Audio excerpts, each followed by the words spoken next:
नमस्कार दोस्तों, कैसे हैं आप। किसी को पानी से डर लगता है, किसी को आग से डर लगता है। तो हर व्यक्ति को किसी न किसी चीज़ से डर लगता ही है। तो किसी को डर लगता है भूत प्रेतों से। ये कहानी है अजय पाल की। अजय पाल जो दिल्ली के साथ सटे हुए गाज़ियाबाद में रहते हैं, उन्होंने बताया कि वो एक हनुमान भक्त थे। अब हनुमान भक्ति में उनको कई साल हो गए थे। कई साल निकलने के बाद उनको लगा कि अब माँ बाप की सेवा करनी चाहिए। 2 भाई और थे, लेकिन घर में तो रहते थे, लेकिन वो माँ बाप को इतना पूछते नहीं थे। धीरे धीरे उन्होंने शादी कर ली। शादी के साथ बच्चे हो गए, परिवार बढ़ गया। और हर घर की तरह इनके घर में भी परिवार बढ़ने के साथ साथ रोज़ाना कुछ न कुछ छोटी छोटी बातें होने लगी। इन्हीं छोटी छोटी बातों से लड़ाई झगड़े बढ़ते गए। अब तीनों भाइयों ने बैठ के निष्कर्ष निकाला कि हम ये घर बेच देते हैं। घर बेचने तक तो ठीक था, लेकिन अजय पाल के दिमाग में आया, मैं घर बेच के जाऊंगा कहाँ, इतना पैसा मुझे मिलेगा नहीं। दोनों भाइयों के काम धंधे अच्छे थे, अब वो करता तो करता क्या। उसने घर बेचने से मना कर दिया। बस इस कहानी की शुरुआत यहीं से होती है। जैसे ही उसने घर बेचने से मना करा तो घर में झगड़े बढ़ गए। यहाँ तक कि तीनों भाई आपस में बात तक नहीं करते थे। एक समय ऐसा आया। इस समय के साथ साथ चलते चलते अजय पाल की वाइफ ने कहा कि मुझे घर में कुछ स्मेल आती है। अब अजय पाल ने कुछ समय तक तो इग्नोर किया इन बातों को, लेकिन उसे नहीं पता था कि उसकी वाइफ सच बोल रही थी। धीरे धीरे स्मेल बढ़ने के साथ साथ उसकी वाइफ अब बीमार भी रहने लगी। बीमार रहने के साथ साथ डॉक्टरों को दिखाया गया।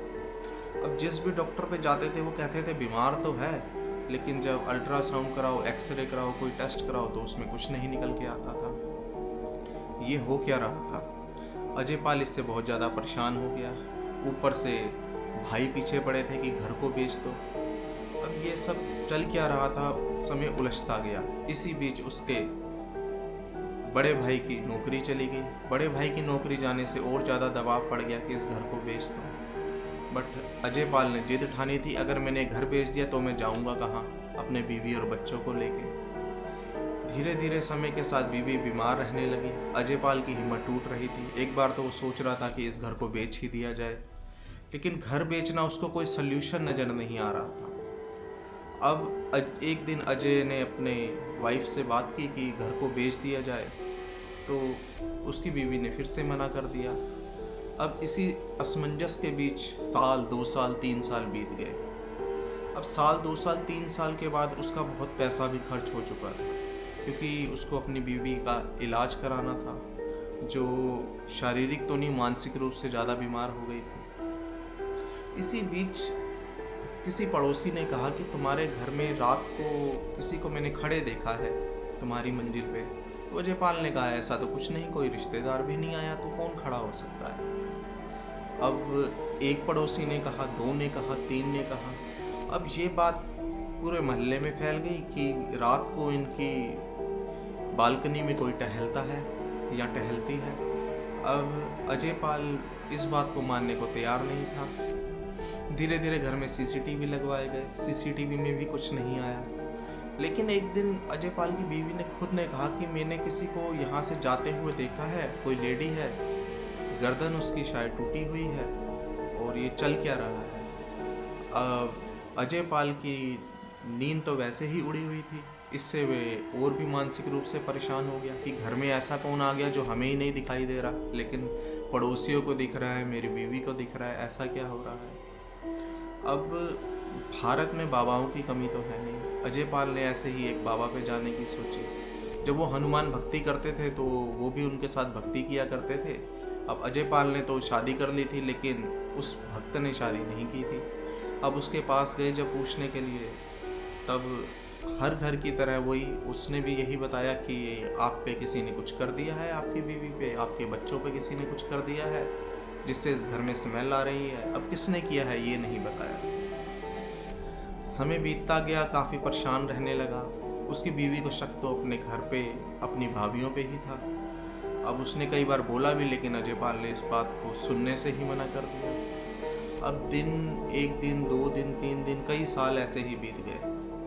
अब क्या हुआ कि अजयपाल की वाइफ जो थी वो इतनी बीमार रहने लगी कि आज गई या कल गई। डॉक्टरों को ना किसी बीमारी का पता था, लेकिन दिन ब दिन कमज़ोर होती जा रही थी। इसी बात पे पड़ोसी भी हैरान थे, ये हो क्या रहा है इनके घर में। अब एक दिन खबर आती है कि अजयपाल के भाई ने ऊपर वाली मंजिल पे सुसाइड कर लिया, उसने फांसी लगा ली। अब घर के सब लोग एकदम बच्चा चक्का हो गए। सब लोग ऊपर की तरफ भागे, जहाँ देखा उसका भाई लटका हुआ था फांसी से। उसने एक नोट भी लिख दिया जिसमें उसने अपने भाई का नाम लिखा था कि ये प्रॉपर्टी बेचने नहीं दे रहा, मेरे पास काम धंधा नहीं है, इस कारण मैं बहुत परेशान हूँ। अब बात तो पूरे मोहल्ले में फैल गई, सब लोग वहाँ इकट्ठा भी हो गए, लेकिन एक एक करके घर की भाभियों की सबकी नज़र वहाँ पड़े मटकों पे पड़ी। अब पता चला ये क्या है मांजरा। अब उन मटकों को देखकर जैसे ही उनको खंगाला गया तो उसमें हड्डियां, राख और कई सारी चीज़ें थी। अब शक यकीन में बदलने लगा था कि भाई की बीवी ही उसके ऊपर कुछ कर रही है।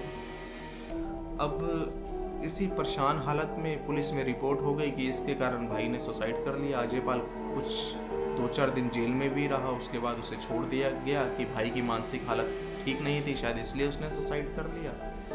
तो अब धीरे धीरे उसकी जो बीवी थी उसने अपनी सारी बातें बताई कि मैं और मेरे पति बहुत परेशान थे, काम धंधा था नहीं, पैसे थे नहीं, छोटा भाई मान नहीं रहा था प्रॉपर्टी बेचने को, तो हम लोग तंत्र मंत्र करने लग गए। इसी तंत्र मंत्र में हमने ये घड़े और ये सारी चीज़ें रखी थी, और जैसे जैसे ये सारी चीज़ें हमने रखी थी तो ये लोग परेशान रहने लग गया था। आपका भाई छोटा ज़्यादा ही, तो वो इसलिए परेशान रहने लग गया था कि शायद वो तंत्र मंत्र कर रहा था, वो उसके ऊपर उल्टा पड़ रहा था या क्या पड़ रहा था। शुरू में तो हमें लगा कि शायद ये चीज़ें असर कर रही हैं कि अब शायद मकान बिक ही जाएगा, लेकिन कुछ समय बाद पता चला कि मानसिक हालत जो छोटे भाई की बिगड़ रही थी वो अब बड़े भाई की बिगड़ने लगी। अब उसने सुसाइड भी कर लिया। कहते हैं कि जब वो औरत दिखाई दी थी उसकी वाइफ को घर में घूमती हुई तो उसकी गर्दन टूटी हुई थी, और जो उसके भाई ने सुसाइड किया वो भी फांसी लगा के करा, उसकी भी गर्दन टूटी हुई थी। तो इसके बीच में जो पता चला कि वो तंत्र मंत्र उस पर उल्टा पड़ गया। अब ये हनुमान जी की कृपा थी या उसके वक्त अच्छा था या कर्म अच्छे थे कि उसका परिवार बच गया, लेकिन इस तरह पूरा का पूरा परिवार खराब हो गया। उसके बाद इन्होंने अपना घर बेच दिया, भाभी उसकी अलग रहने लग गई पैसे लेके, और उसका जो एक और भाई था वो भी अपना हिस्सा लेके चला गया। अजयपाल आज भी उसी मकान में सबसे ऊपर की मंजिल पर रहता है।